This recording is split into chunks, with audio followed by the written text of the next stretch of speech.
हर हर महादेव। भाई और बहनों,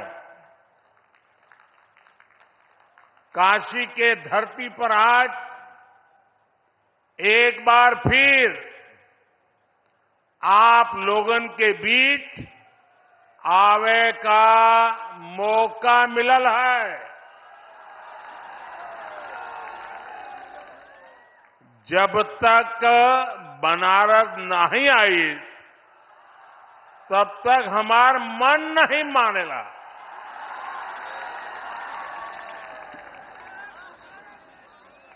दस साल पहले आप लोग हमके बनारस का सांसद बनैला। अब 10 साल में बनारस हमके बनारसी बना देले।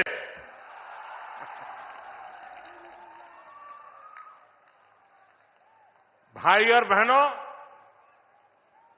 आप सभी इतनी बड़ी संख्या में आए हैं, हमें आशीर्वाद दे रहे हैं। ये दृश्य हमें गदगद कर देता है। आप लोगों के परिश्रम से आज काशी को नित्य नूतन बनाने का अभियान लगातार जारी है। आज भी यहां 13,000 करोड़ रुपए से अधिक की विकास परियोजनाओं का शिलान्यास और लोकार्पण किया गया है। ये प्रोजेक्ट काशी के साथ साथ पूर्वांचल के, पूर्वी भारत के विकास को गति देंगे। इसमें रेल, रोड, एयरपोर्ट से जुड़े प्रोजेक्ट्स हैं। इसमें पशुपालन, उद्योग, स्पोर्ट्स, कौशल विकास, इससे जुड़े कई प्रोजेक्ट्स हैं। इसमें स्वास्थ्य, स्वच्छता, आध्यात्म, पर्यटन, एलपीजी गैस, अनेक क्षेत्रों से जुड़े अनेक विध काम है।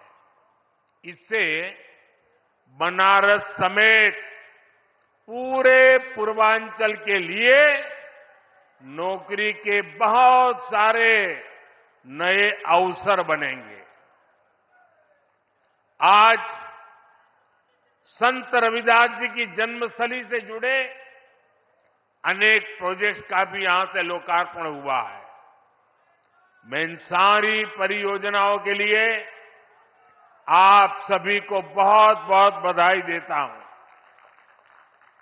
साथियों, काशी और पूर्वांचल में कुछ भी अच्छा होता है तो मुझे आनंद होना बहुत स्वाभाविक है। आज बड़ी संख्या में मेरे नौजवान साथी भी आए हैं। कल रात को मैं सड़क के रास्ते बाबतपुर से बीएलडब्ल्यू गेस्ट हाउस आया हूं। कुछ महीने पहले जब मैं बनारस आया था तो फुलवरिया फ्लाईओवर का लोकार्पण करके गया था। बनारस में ये फ्लाईओवर कितना बड़ा वरदान बना है, ये साफ दिखाई देता है। पहले अगर किसी को बीएलडब्ल्यू से बाबतपुर जाना होता था तो लगभग 2-3 घंटा पहले घर से निकल जाते थे। पहले मंडुवाड़ी पर जाम, फिर महमूदगंज पर जाम, कैंट पर जाम, चौका घाट पर जाम, नदेसर पर जाम, यानी जितना समय फ्लाइट से दिल्ली जाने में नहीं लगता था, उससे ज्यादा फ्लाइट पकड़ने में लग जाता था। लेकिन एक फ्लाईओवर ने ये समय आधा कर दिया है। और कल रात को मैं खास वहां जाकर के हर चीज को देख के आया हूं, उसकी व्यवस्था को समझ करके आया हूं। पैदल चल करके जाकर के रात देर गया था। ऐसे ही बीते 10 साल में बनारस के विकास की स्पीड भी कई गुना बढ़ी है। अभी थोड़ी देर पहले यहां सीगरा स्टेडियम के पहले चरण के काम का लोकार्पण भी किया गया है। बनारस के युवा खिलाड़ियों के लिए आधुनिक शूटिंग रेंज का भी लोकार्पण किया गया है। इनसे बनारस और इस क्षेत्र के युवा खिलाड़ियों को बहुत मदद मिलेगी। साथियों, यहां आने से पहले मैं बनास डेयरी के प्लांट में गया था। वहां मेरी अनेक पशुपालक बहनों से बातचीत करने का मुझे मौका मिला। किसान परिवारों की इन बहनों को 2-3 साल पहले हमने स्वदेशी नस्ल की गिर गाय दी थी। मकसद ये था कि पूर्वांचल में बेहतर नस्ली स्वदेशी गायों को लेकर जानकारी और बढ़े, किसान को, पशुपालकों को इससे फायदा हो। मुझे बताया गया है कि आज यहां गिर गायों की संख्या लगभग 350 के करीब तक पहुंच चुकी है। संवाद के दौरान हमारी बहनों ने मुझे ये भी बताया कि पहले जहां सामान्य गाय से 5 लीटर दूध मिलता था, अब गिर गाय 15 लीटर तक दूध देती है। मुझे ये भी बताया गया, एक परिवार में तो ऐसा संभाला है कि एक गाय तो 20 लीटर तक दूध देने लग गई है। इससे इन बहनों को हर महीने हजारों रुपयों की अतिरिक्त कमाई हो रही है। इसके कारण हमारी ये बहनें, वे भी लखपति दीदी भी बन रही है।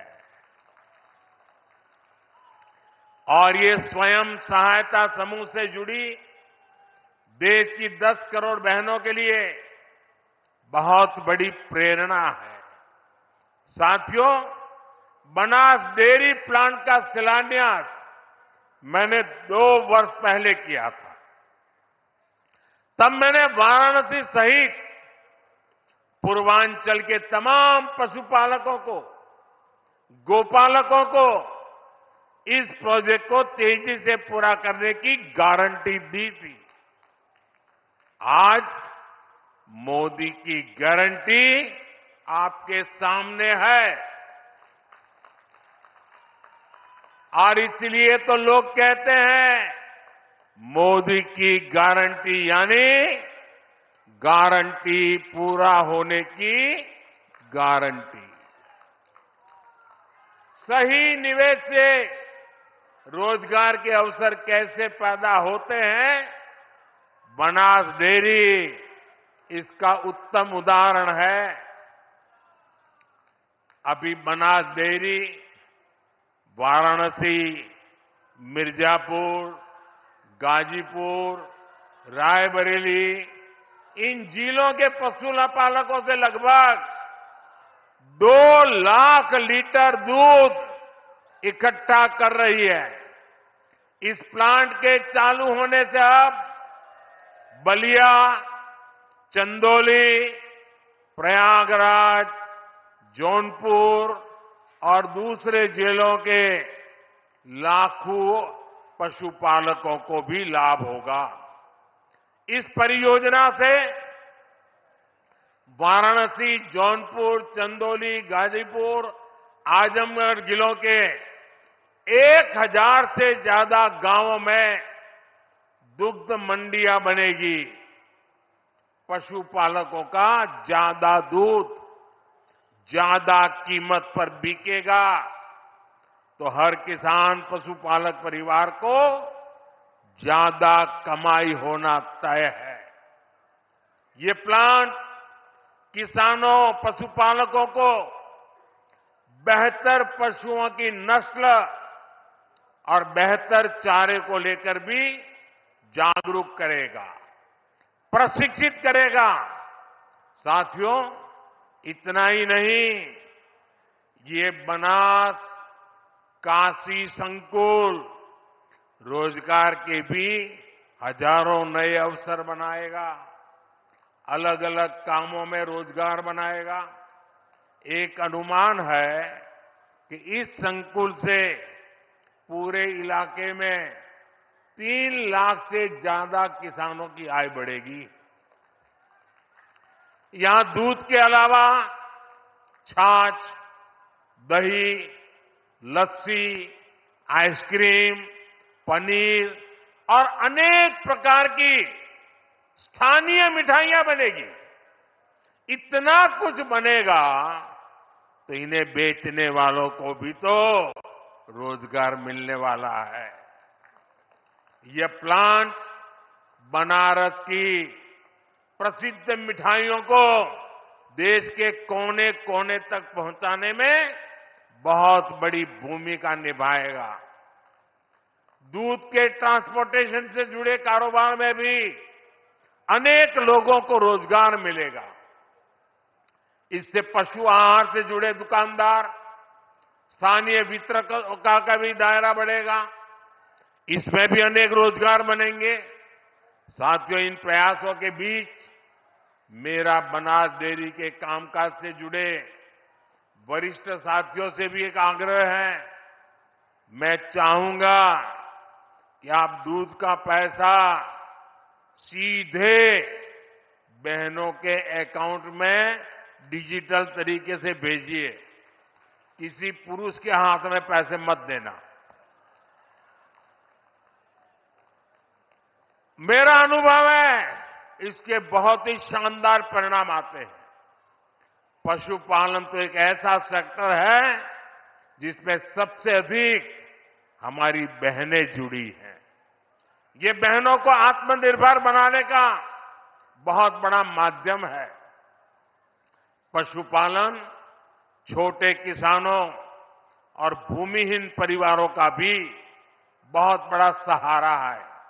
इसलिए डबल इंजन सरकार पशुपालन और डेयरी सेक्टर को इतना बढ़ावा दे रही है। साथियों, हमारी सरकार अन्नदाता को ऊर्जादाता बनाने के साथ ही अब अन्नदाता को उर्वरक दाता बनाने पर भी काम कर रही है। उर्वरक दाता बने। हम पशुपालकों को दूध के अलावा गोबर से भी कमाई के अवसर दे रहे हैं। हमारे जो ये डेयरी प्लांट है, इनमें गोबर से बायो सीएनजी बने और इस प्रक्रिया में जो जैविक खाद है वो कम दाम पर किसानों को मिले, इस पर काम हो रहा है। इससे प्राकृतिक खेती को और बल मिलेगा। गंगा जी के किनारे प्राकृतिक खेती करने का चलन वैसे भी अब बढ़ रहा है। आज गोवर्धन योजना के तहत गोबर हो, दूसरा कचरा हो, उससे बायोगैस, बायो सीएनजी बनाई जा रही है। इससे साफ सफाई भी रहती है और कचरे का पैसा भी मिलता है। साथियों, ये हमारे यहाँ काशी तो कचरे से कंचन बनाने के मामले भी है, एक मॉडल के रूप में देश के सामने आ रही है। आज ऐसे एक और प्लांट का लोकार्पण यहां हुआ है। ये प्लांट प्रतिदिन शहर से निकलने वाले 600 टन कचरे को 200 टन चारकोल में बदलेगा। सोचिए, यही कचरा अगर कहीं किसी मैदान में फेंकते रहते तो कूड़े का कितना बड़ा पहाड़ बन जाता। काशी में सीवेज की व्यवस्था को बेहतर बनाने के लिए अनेक काम हुए हैं। साथियों, किसान और पशुपालक हमेशा से भाजपा सरकार की सबसे बड़ी प्राथमिकता रहे हैं। 2 दिन पहले ही सरकार ने गन्ने के न्यूनतम मूल्य को बढ़ाकर 340 रुपये प्रति क्विंटल कर दिया है। पशुपालकों के हित को ध्यान में रखते हुए पशुधन बीमा कार्यक्रम को भी और आसान किया गया है। आप पूर्वांचल का उस समय याद करा, गन्ना के भुगतान के लिए पहले वाला सरकार कितना मिन्नत करवाते रहे, लेकिन अब ये भाजपा की सरकार है। किसानों के बकाये का भुगतान तो हो ही रहा है, फसलों के दाम भी बढ़ाए जा रहे हैं। भाइयों और बहनों, विकसित भारत का निर्माण आत्मनिर्भर भारत के बल पर होगा। अपनी जरूरत का हर सामान बाहर से आयात करने से विकसित भारत नहीं बन सकता। पहले की सरकार और हमारी सरकार की सोच में यही बड़ा अंतर है। आत्मनिर्भर भारत तभी होगा जब देश की हर छोटी छोटी शक्ति को जगाया जाए, जब छोटे किसानों, पशुपालकों, कारीगरों, शिल्पकारों, लघु उद्यमियों को मदद दी जाए। इसलिए मैं लोकल के लिए वोकल रहता ही हूं, और मैं जब वोकल फॉर लोकल कहता हूं तो ये उन बुनकरों, उन छोटे उद्यमियों का प्रचार है जो लाखों रुपए खर्च करके अखबारों और टीवी पर विज्ञापन नहीं दे सकते। स्थानीय उत्पाद बनाने वाले ऐसे हर साथी का प्रचार मोदी खुद करता है। देश के हर छोटे किसान, हर छोटे उद्यमी का एम्बेसडर आज मोदी है। जब मैं खादी खरीदो, खादी पहनो का आग्रह करता हूं तो गांव गांव में खादी से जुड़ी बहनें, दलित, पिछड़े, उनके श्रम को बाजार से जोड़ता हूं। जब मैं देश में बने खिलौने खरीदने की बात करता हूं तो इससे पीढ़ियों से खिलौने बनाने वाले परिवारों का जीवन सुधरता है। जब मैं मेक इन इंडिया कहता हूं तो मैं इन छोटे और कुटीर उद्योगों पर हमारे एमएसएमई के सामर्थ्य को नई बुलंदी देने का प्रयास करता हूं। जब मैं देखो अपना देश कहता हूं तो मैं अपने ही देश में टूरिज्म को बढ़ावा देता हूं। इससे स्थानीय लोगों का रोजगार, स्वरोजगार कैसे बढ़ता है, ये हम काशी में अनुभव कर रहे हैं। जब से विश्वनाथ धाम का पुनर्निर्माण हुआ है, तब से करीब करीब 12 करोड़ से अधिक लोग काशी आ चुके हैं। इससे यहां के दुकानदार, ढाबे वाले, रेहड़ी ठेले वाले, रिक्शे वाले, फूल वाले, नाव वाले, सबका रोजगार बढ़ा है। आज तो एक और नई शुरुआत हुई है। आज काशी और अयोध्या के लिए छोटे छोटे इलेक्ट्रिक जहाज की योजना शुरू हुई है। इससे काशी और अयोध्या आने वाले श्रद्धालुओं का अनुभव और भी बेहतर होने वाला है। भाइयों और बहनों, दशक के परिवारवाद, भ्रष्टाचार और तुष्टीकरण ने यूपी को विकास में पीछे रखा। पहले की सरकारों ने यूपी को बीमारू राज्य बनाया, यहां के नौजवानों से उनका भविष्य छीना। लेकिन आज जब यूपी बदल रहा है, जब यूपी के नौजवान अपना नया भविष्य लिख रहे हैं, तब ये परिवारवादी क्या कर रहे हैं? मैं तो इनकी बातें सुनकर हैरान हूं। कांग्रेस के शाही परिवार के युवराज का कहना है और चौंक जाएंगे आप। कांग्रेस के युवराज परिवार ने क्या कहा?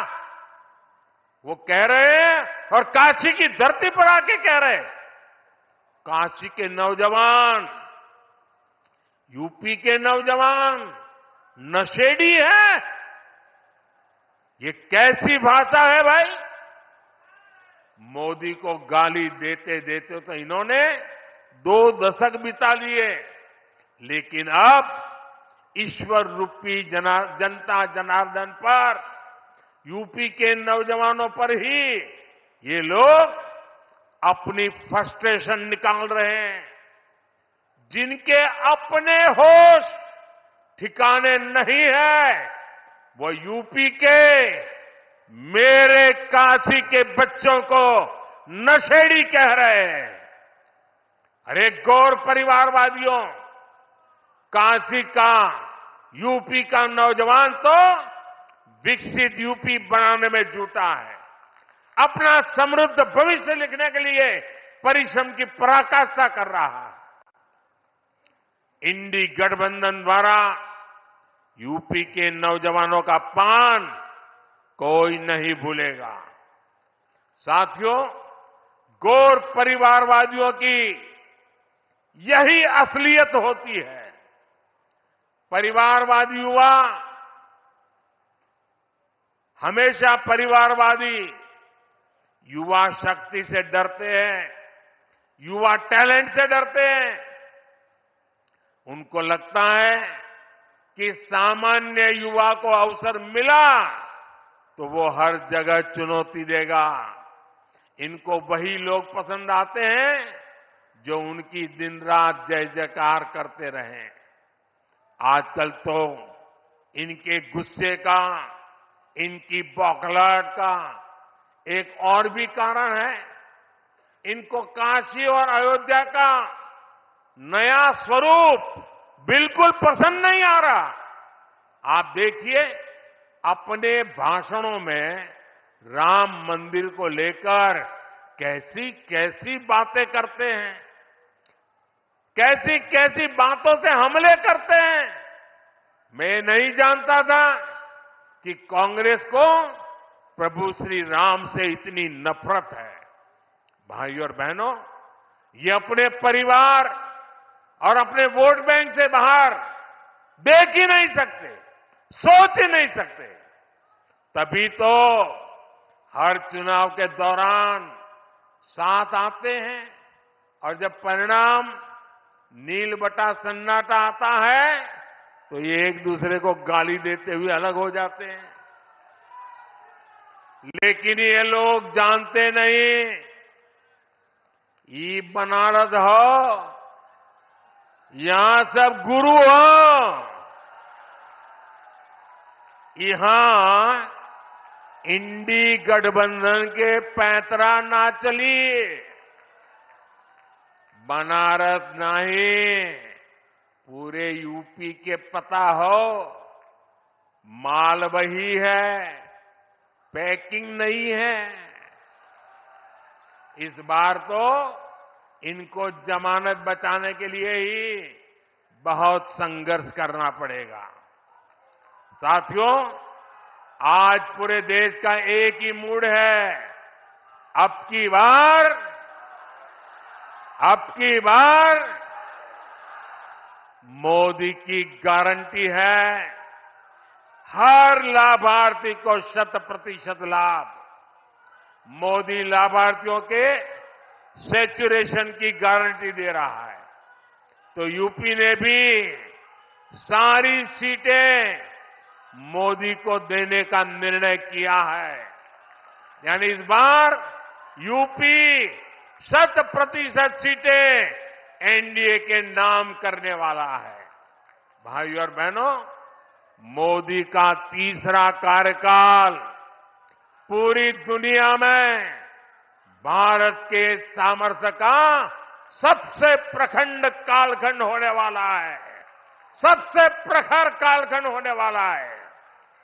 इसमें भारत का आर्थिक, सामाजिक, सांस्कृतिक, हर क्षेत्र नई बुलंदी पर होगा। बीते 10 वर्षों में भारत 11वें नंबर से ऊपर उठकर 5वें नंबर की आर्थिक ताकत बना। आने वाले 5 वर्षों में भारत दुनिया की तीसरी सबसे बड़ी आर्थिक महाशक्ति बनेगा। बीते 10 वर्षों में आप देश में देख रहे हैं कि सब कुछ डिजिटल हो गया है। आज आप चारों तरफ 4 लेन, 6 लेन, 8 लेन की चौड़ी चौड़ी सड़कें देख रहे हैं। रेलवे स्टेशनों को आधुनिक होते देख रहे हैं। वंदे भारत, अमृत भारत, नमो भारत ऐसी तेज और आधुनिक ट्रेनें चलती देख रहे हैं। और यही तो नया भारत है। आने वाले 5 वर्षों में ऐसे विकास कार्यों में और तेजी होने वाली है। देश का कायाकल्प होने वाला है। मोदी ने तो गारंटी दी है कि जिस पूर्वी भारत को विकास से वंचित रखा गया, उसको विकसित भारत का ग्रोथ इंजन बनाऊंगा। वाराणसी से औरंगाबाद के 6 लेन हाईवे का पहला फेज पूरा हुआ है। आने वाले 5 वर्ष में यह पूरा होगा तो यूपी और बिहार को बहुत फायदा होगा। वाराणसी, रांची, कोलकाता एक्सप्रेसवे, इससे बिहार, झारखंड और पश्चिम बंगाल की दूरी और सिमटने वाली है। भविष्य में बनारस से कोलकाता के सफर का समय करीब करीब आधा होने जा रहा है। साथियों, आने वाले 5 वर्षों में यूपी के काशी के विकास में भी नए आयाम जुड़ेंगे। तब काशी रोपवे जैसे आधुनिक यातायात में सफर करेगी। एयरपोर्ट की क्षमता कई गुना अधिक होगी। काशी यूपी नहीं, देश की भी एक महत्वपूर्ण खेल नगरी बनेगी। आने वाले 5 वर्षों में मेरी काशी मेड इन इंडिया, आत्मनिर्भर भारत के अभियान को और गति देगी। आने वाले 5 वर्षों में निवेश और नौकरी, कौशल और रोजगार, इसका हब के रूप में काशी की भूमिका और सशक्त होगी। आने वाले 5 वर्षों में काशी का national institute of fashion technology परिसर तैयार हो जाएगा।